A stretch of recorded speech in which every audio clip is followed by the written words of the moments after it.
Shalom Aleichem. We are in chapter 8 of Gittin, Mishnah Yud. Now we're continuing a topic we brought up yesterday. We had a lot of topics yesterday, but the last one was get kireach, a bald get. And that's actually a deficiency in something called a get mikusher, a sewn or tied up get. Now this was a special get we talked about yesterday for Kohanim. Kohanim can be very alacritous, very enthusiastic in their divine service. They can also be very particular, very angry. So if you meet a Kohen like that, it's normal. It's right here in the Mishnah. So a Kohen might decide to divorce his wife, and if it's easy to write up a get and it's quick and it's done in 5 minutes, then he might not think twice, and that has permanent consequences. He cannot remarry a divorced ex-wife. So our sages said, really, it's a good idea for Kohanim to use a more complicated form of get, where they would write a line of the get, fold it, sew it shut, and have a witness sign on the back, and then repeat this process as they wrote the get. So they were folding and sewing and signing, and it took a long time to do it, and meanwhile, Mr. Cohen hopefully will calm down and work things out.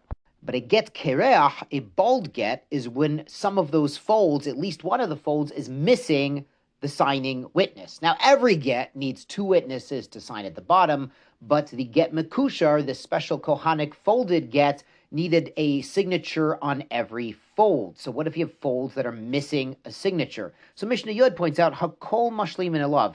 Any witness could fill in the blanks. Because really we definitely need 2 kosher witnesses, like every get, but these witnesses who are signing on the back of every fold, they're sort of just to make it more complicated, quite on purpose, as we've explained. So they're sort of a formality more than an absolute requirement. So anyone could sign there.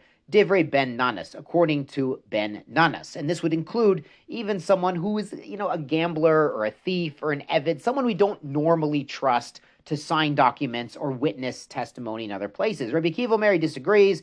Ein mashlim in a law, you can't add a signature on a blank. Ele krovim, except for relatives, haruyim lahai b'makam acher, who are fitting to testify in another place.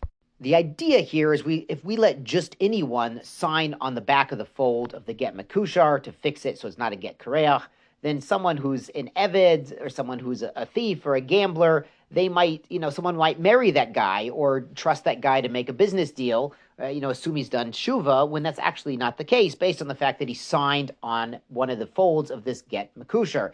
But if the guy's a relative, then everyone knows he's related to the man in the get or the woman receiving the get. So we're not going to, assume there's a change in his status. After all, he's fit to testify somewhere else. And the Mishnah concludes, "Va'ezihu get kareach." What's the bald get that we're talking about? Kol shekesharov merubin me'edav. Whenever the number of folds, and there's a blank on the back of every fold, is greater than the number of witnesses signing. As we explained, they would have someone sign on the back every time they folded it. Mazel tov, and on to chapter 9. Hamegarish et ishto. The Amar law, so a man is divorcing his wife. He gives her the get, and he tells her, Hare at muteret lekol adam, you are allowed to marry anyone you like, ela ploni, but not that guy. Rabbi Eliezer matir, Rabbi Eliezer allows it, meaning she is an unmarried woman, and the get worked, but she still can't marry ploni. Chachamim oshim. The sages say, no, she's not even divorced. This is a deficiency in the get. The get has to release the ex-wife to marry anyone she wants. And of course, anyone she's fit to marry, not a Kohen, as we've recently mentioned, not a Nati and a Mamzer, etc. But in the sage's opinion, the husband trying to prevent the ex-wife from marrying who she wants is a deficiency in the get, and they would need to go back and give the get again without any conditions. As the Mishnah says, Keitzad Yaseh, so how do you fix it? Yitzleina, Hemena, he has to take the get from her, v'yachzir v'den the law, and go back and give it to her, v'yomer law, harei et muter the kol adam, and tell her you are now permitted to marry any man. So now it's given without any exceptions, without any conditions.